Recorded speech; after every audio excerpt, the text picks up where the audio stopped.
This bulletin proudly brought to you in association with Alex Campbell's Menswear.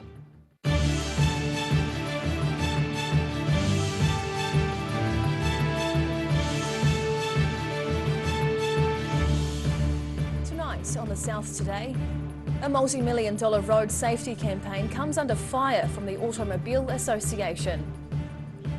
A sense of safety for Gore residents as a flood bank is extended along the Matoda River. And as the cost of dying increases with the cost of living, some are taking a DIY approach to their coffins.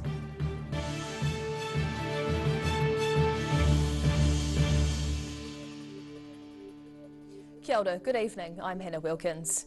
A major road safety campaign aiming to substantially reduce New Zealand's road toll is coming under criticism from a Dunedin road safety advocate. Otago's Automobile Association Chairman Malcolm Budd says the strategy, which comes with a $15 million advertising budget, is money poorly spent. Day possum!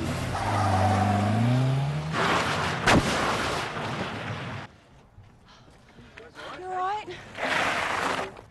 Family of four, you okay? Yeah, good thing we're all wearing seatbelts. It takes everyone to get to no one. That's the slogan of Waka Kotahi NZ Transport Agency's Road to Zero campaign, appearing on billboards, television and in print media nationwide. The agency says it's unacceptable that on average about one person a day is killed on New Zealand roads. Instead, it believes people should be able to travel safely around the country. It's a 3-year promotional campaign with a $15 million budget for advertising alone. Otago's Automobile Association Chairman Malcolm Budd says the money is being misspent. Well, I think the Road to Zero is a good idea, but I think they're focusing on the wrong aspects of it. It's more than just one or two things. The Road to Zero strategy aims to make roads and roadsides safer with more median barriers, side barriers and rumble strips. There's also a goal to see more vehicles with higher safety ratings and road speeds to be made safer. But Budd believes the key to road safety is much broader, with issues such as better driving instruction, making people accountable for poor driving and improved roading repairs. I'd like to see more maintenance on roading. The state of the roads in most places are just unacceptable. Budd's also keen to see more police on New Zealand roads. More enforcement from the police. I believe the police are restricted. They haven't got enough resources to provide enforcement. In response, Assistant Commissioner for Police Bruce O'Brien says police alone cannot change the number of people dying on our roads. The fact is, drivers and riders need to take some responsibility. Police can't be on every single street corner or every stretch of highway. Every road user needs to play their part in getting to where they are going safely. Last year's road toll saw 319 deaths on New Zealand roads. In Dunedin, the South Today. The number of COVID-19 cases in the community is gradually dropping across the nation and now also in the south. And the number of people needing to be hospitalised with symptoms of the virus is falling steadily. The government says the number of hospital admissions relating to the virus has dropped to its lowest level since early March this year. There are now 473 people in hospital, including 30 in the southern DHB area. 17 people are being treated in ICU or at a high dependency unit nationwide. Today's 7-day rolling average of case numbers is slightly less than last Wednesday, with just over 7,800 people testing positive across the country. A flood bank between the Matoda River and Gore is finally being extended after the floods of 2020. However, some residents are questioning why it's taken the local council so long to start the work. Work is finally underway on extending the southern end of the stop bank between Gore and the Mataura River. It's been 2 years since flooding threatened houses on Salford Street in Gore, with sandbagging needed to keep the worst of the floodwaters at bay. The new work will add 15 extra metres to the existing stop bank, raising Salford Street by about half a metre. But local resident Alan Key can't understand why it's taken the council so long. We had a meeting on the flood bank with the Mayor and and heads of the Gore District Council, and they made us a promise that it was going to be done within 6 weeks. He blames the delay on Gore District Council's priorities, focusing on other tasks rather than improving the stop bank. You know, we've got tons of money for art and museums and all the glitzy bits, but nothing left to do the basic work. Gore Mayor Tracy Hicks appreciates Key's concerns and says he's disappointed it's taken this long to have the work done. Nevertheless, it's great to have this added protection for residents in South Gore should we experience another major flood. The work on the stop bank at Salford Street is not part of Environment Southland's Climate Resilience Project, which has received more than $13 million of government funding. That project is currently gathering scientific data on both the river and its stop banks.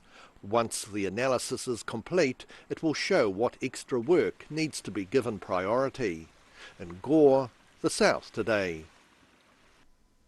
There's been a lot of interest in some Dunedin beachgoers who were surprised to encounter a large sea serpent recently while visiting Aramoana. The 3.5 metre long fish was found still alive but dying in the shallow surf of the beach. Luckily, marine scientist Dr. Bridie Allen was walking there at the time and identified it as a rarely seen oarfish. The creature seemed large to the group who found it, but Allen says it was probably just a juvenile. There's only been a handful of reported sightings of oarfish around New Zealand, including one 7 years ago at the same Aramoana beach. Kiwi practicality has contributed to a trend where people are designing and making their own coffins. The idea has been gaining popularity as the cost of living and dying increases. In some places like Christchurch, coffin clubs have been formed, members motivated by cutting the cost of funerals and taking a practical approach to death. Putting the finishing touches to a new coffin. Kiwi Coffin Club Christchurch founder Donna Sutherland has been working out of her angel shed in Burnside. Coffin clubs are becoming more popular as people look at ways of cutting funeral costs, the group being described as the makers of fine, affordable underground furniture. Finished adult coffins start at around $850 and can be ready in a few days. Lots of people have fun and the families have fun, and it gives the people expression. It's not just a casket, a brown casket, and that's all. And that money all goes to the babies. Sutherland, a former pastor, founded the Christchurch branch 6 years ago after hearing about the original Kiwi Coffin Club in Rotorua, which began in 2010.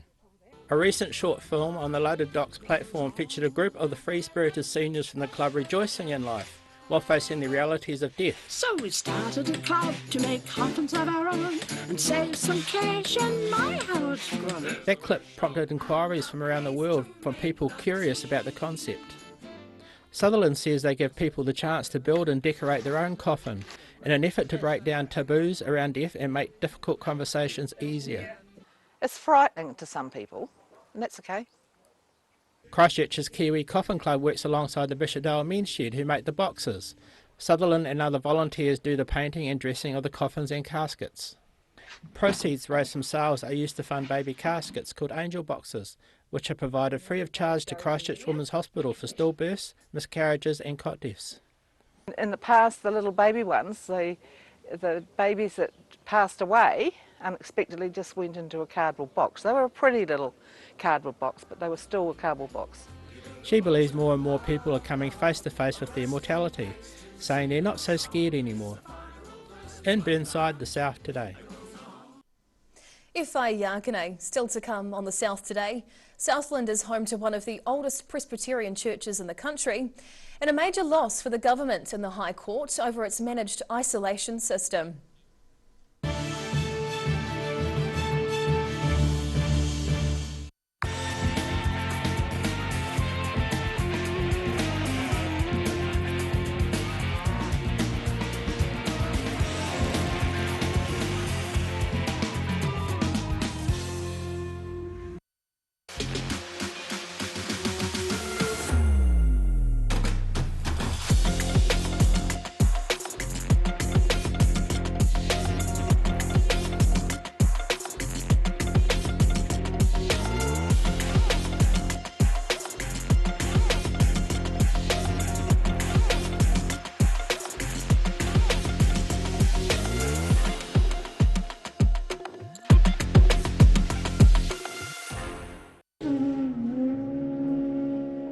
Every day the team at Gillian supports grieving families at their time of need, from answering your questions to organising a farewell that reflects the wishes of your loved one. We can help. Call Gillian's today.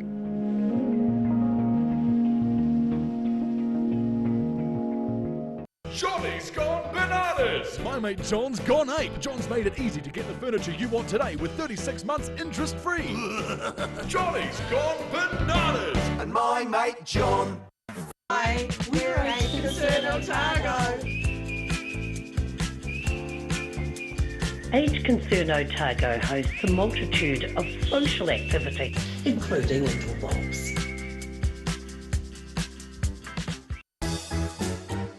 Every reason, every season, we're proud to dress the region. Alex Campbell Menswear, it fits. A poorly maintained heat pump can lose up to 35% of its output. The Mr. Heat Pump Cleaner team are experts. Their specially developed chemical wash is totally biodegradable. Call Mr. Heat Pump Cleaner and get the job done by the professionals.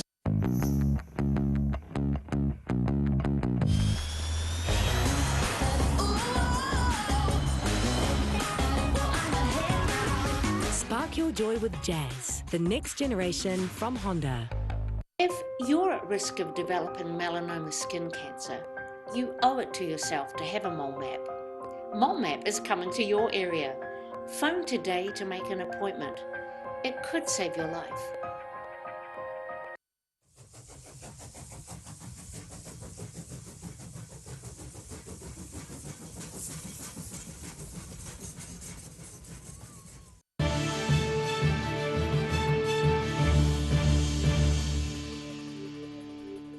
Tēnā, welcome back.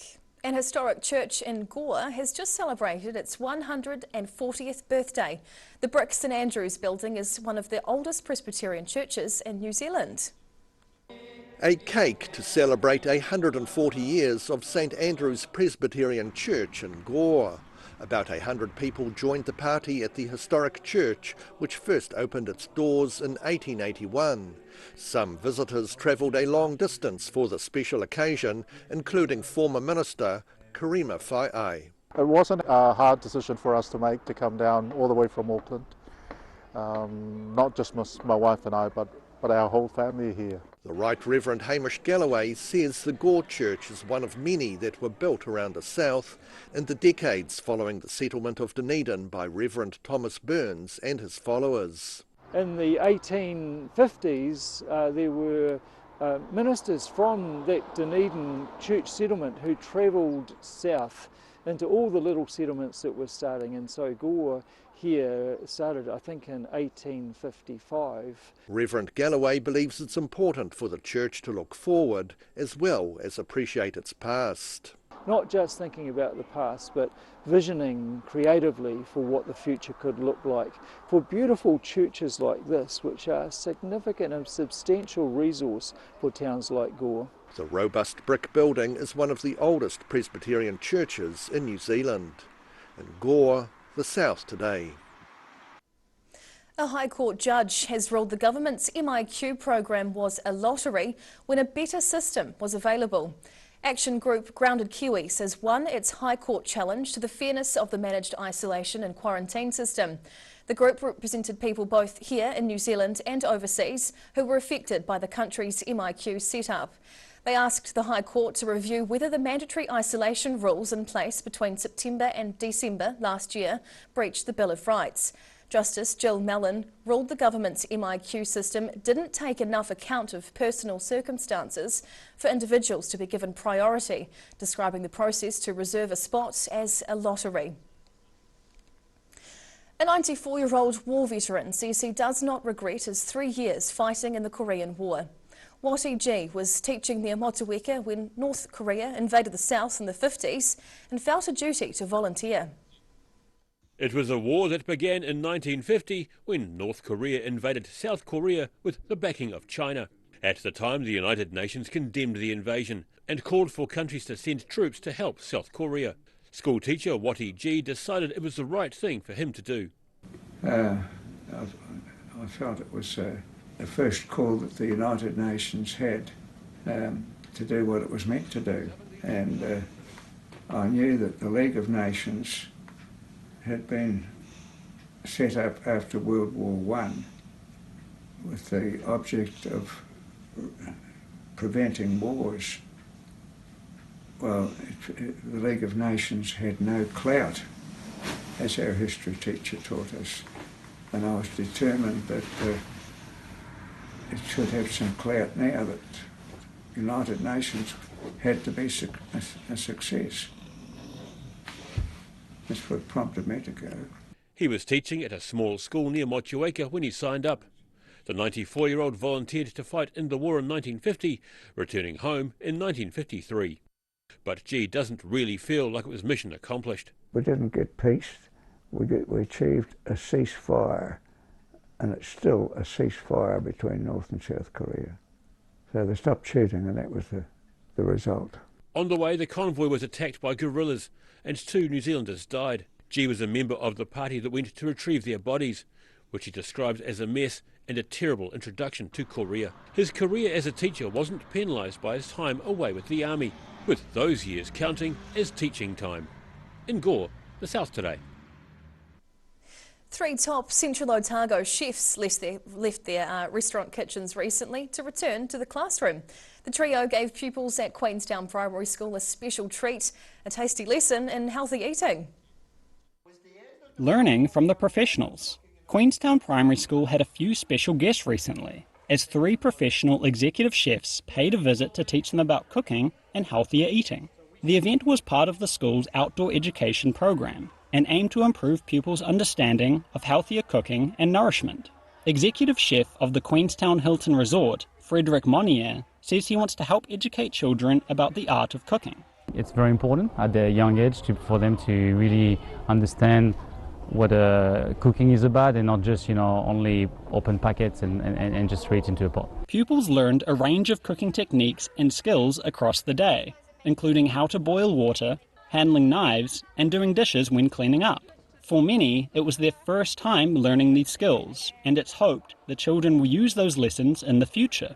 Pupil Amelie Marriott says that this day was her favourite so far of the school's outdoor education classes. It's been amazing, honestly. It's been the best EOCT day I've had, and I've just learnt so many new things, and it's just been great. The Queenstown primary pupils learned several recipes from the professional chefs, including cake pops and kumara dumplings. In Queenstown, the South Today. Whai Yakane. After the break on the South Today, Queenstown snowboarder Tian Collins comes home to enjoy a Kiwi winter after claiming a prestigious trophy, and we'll take a peek at the weather outlook.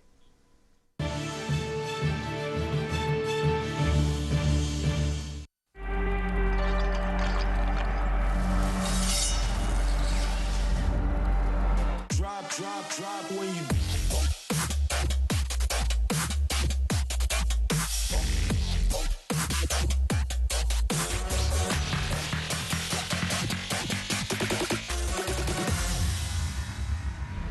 Johnny's gone bananas! My mate John's gone ape. Check out Dunedin's biggest range of furniture and beds at Dunedin's lowest prices. Plus, get expert knowledge and unbeatable service. Johnny's gone bananas! Plus, John's made it easy to get the furniture you want today with 36 months interest-free. Johnny's gone bananas! On this weekend at John's Furniture Warehouse, Stafford Street, and online at mymatejohn.co.nz. that furniture from Stafford Street and my mate John.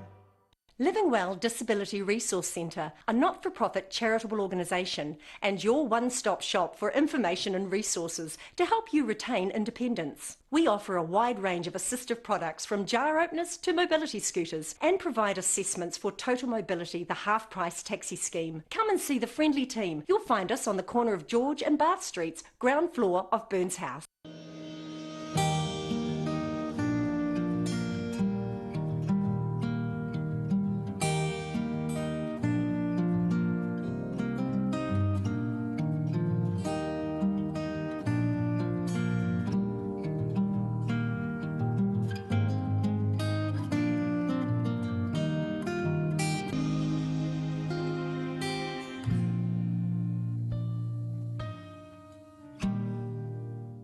MTF Finance can help you turn the key on your next vehicle with a loan made just for you. TCs and lending criteria apply. Every reason, every season, we're proud to dress the region. Alex Campbell Menswear, it fits.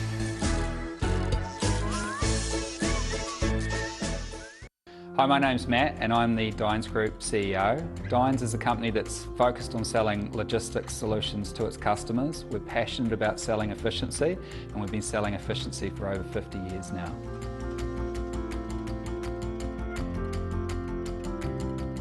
If you're at risk of developing melanoma skin cancer, you owe it to yourself to have a mole map.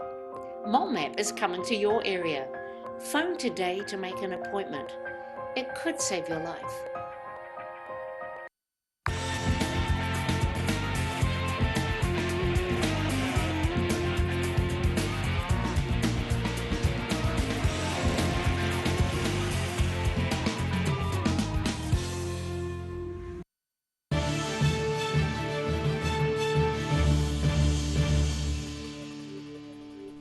Tēnā, welcome back. The news that Dunedin is to get an All Blacks test this winter has been welcomed by local businesses and the hospitality industry.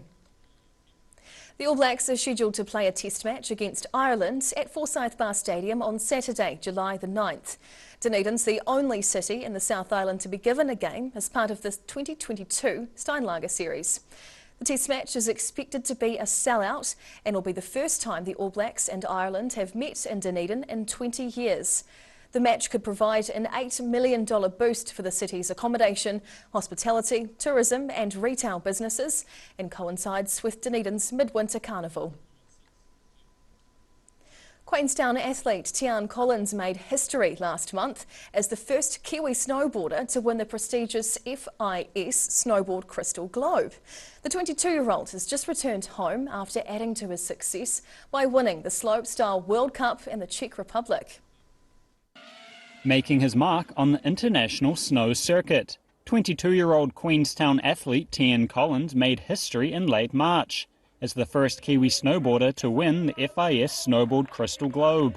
He also just triumphed at last weekend's Slopestyle World Cup in the Czech Republic, returning to New Zealand stoked with his year's results. It feels good. It feels really good. It was a long season and yeah, kind of just as a result of just going for it all season long. The Crystal Globe is awarded to the overall winner on the World Cup circuit, kind of like snowboarding's version of Masters Golf Green Jacket. Collins finished 7th at the final World Cup in Switzerland. However, his combined results from earlier events meant he had enough points to lock in the overall slopestyle title for the season. Now resting up at home, and Collins says he feels energised and ready to hit his local slopes again this New Zealand winter season. Yeah, for sure. I've been back for a little bit, so I've definitely got some energy again. But yeah, I'm pretty excited for this New Zealand season as well. It's going to be a fun one. For now, though, the young snowboarder is spending some much-deserved time relaxing and catching up with friends. In Queenstown, the South Today. And now recapping tonight's top stories on the South Today. A multi-million-dollar road safety campaign comes under fire from the Automobile Association. Relief and frustration for Gore residents as the Gore District Council begins to extend a flood bank alongside the Matoda River. And as the cost of dying increases alongside the cost of living, some are taking a DIY approach to their coffin with a go-your-own-way approach. And now we'll look at what's happening in tomorrow's ODT, and we welcome our Deputy Editor, Craig Page. What have you got for us today, Craig? Good evening. We've got one of those head-scratching stories. Police were forced to step in after a man live streamed footage from that fatal accident in Invercargill on Friday. Yes, yeah. Soon after the accident, he took out a cell phone and was live streaming to Facebook, which really strange, you would think. So the footage remained online for several hours until someone complained to police, and then police visited and asked them to take it down. At least one family member apparently saw the footage as well before they were aware of the accident. So yeah, it's just bizarre. So we're having a look at the legal ramifications of that, particularly where it sits under the Harmful Digital Communications Act as well. But you kind of think a wee bit of empathy might go a long way in some of these cases. The custom-built 14-tonne hammer, which is going to be used to drive some piles in for the Dean Hospital, has finally arrived in the city. We've got on board with the District Health Board to try and come up with a name for the hammer, so if people are interested, you can get that online or through the paper as well. Yeah, it's an impressive looking piece of machinery. It's going to be used to drive 78 piles in the outpatient building and 350 in the inpatient building. So I think we're going to hear a bit of it down this end of the city over coming months. It's going to be noisy, so batten down the hatches. On our arts pages, we catch up with a couple of local artists, Kari Morseth and Victoria McIntosh. They've been named as finalists in Changing Threads, which is New Zealand's premier textile awards, so they've done a great job there. Beautiful. And just quickly with sport, we catch up with a Highlander great, Ben Smith, who's still over in Japan at the moment, plying his trade with the Kobe Steelers, coming to the end of the season, and he's finally admitting he is eyeing retirement. It's a distinct possibility. Oh, Bender might be nearly done. Yeah, almost 36 years old, so he probably deserves to put his feet up. So yeah, he's kind of pondering what might be next for him, so it's a lovely story and well worth a look as well. Nice. Oh, it sounds like a jam-packed and wonderful ODT. We'll look forward to that. Thank you, Craig. And now for a look at the weather. Tonight's weather proudly brought to you by Mole Map. Looking at the situation, a large anticyclone arrives from the Tasman Sea tomorrow, bringing a long spell of fine weather to the south. Heading to the top of the South Island first, overcast with light winds tomorrow and a high of 17 for Nelson. Greymouth, more clouds and the chance of rain, also 17 degrees, while Christchurch looks fine with 16. To our southern towns next, fine with light winds through here. Balclutha, Gore and Lumsden can all expect highs of 15 degrees and the Catlins just one lower on 14. Travelling westwards to the Central Lakes area and the light winds continue. Alexandra, Queenstown and Wanaka can all expect a fine day with 16 or 17 degrees, while Te Anau trails behind slightly with 15 but still a fine day. Looking at the northern towns next, Timaru and Awamaru are both in for a fine day with light winds and highs of 14 or 15 degrees. Omarama and Twizel looking much the same, just a touch warmer with 18. Down to Dunedin, cold and cloudy tonight with a low of 5 degrees. Then it'll be mostly fine and sunny tomorrow with light winds. Temperature-wise, expect 14 as the high and a low of 4 degrees. Friday will be mostly fine and sunny again with nor'easterlies, a high of 15 and down to 7. And to Invercargill, layer up the sheets and the duvet tonight. It's going to be a chilly one, dropping to just 1 degree. Tomorrow and Friday will be fine and sunny with light winds. Thursday's temperature suggesting a high of 15 and down to 3. And the deep south finishes off the short working week with 16, dropping to 5 degrees. And that's the news this Wednesday. For the latest news and videos from the southern region, head online to odt.co.nz. And you can follow Channel 39 on YouTube to catch our news bulletins on demand. Nō reira, kia pai te pō, ka kite anō.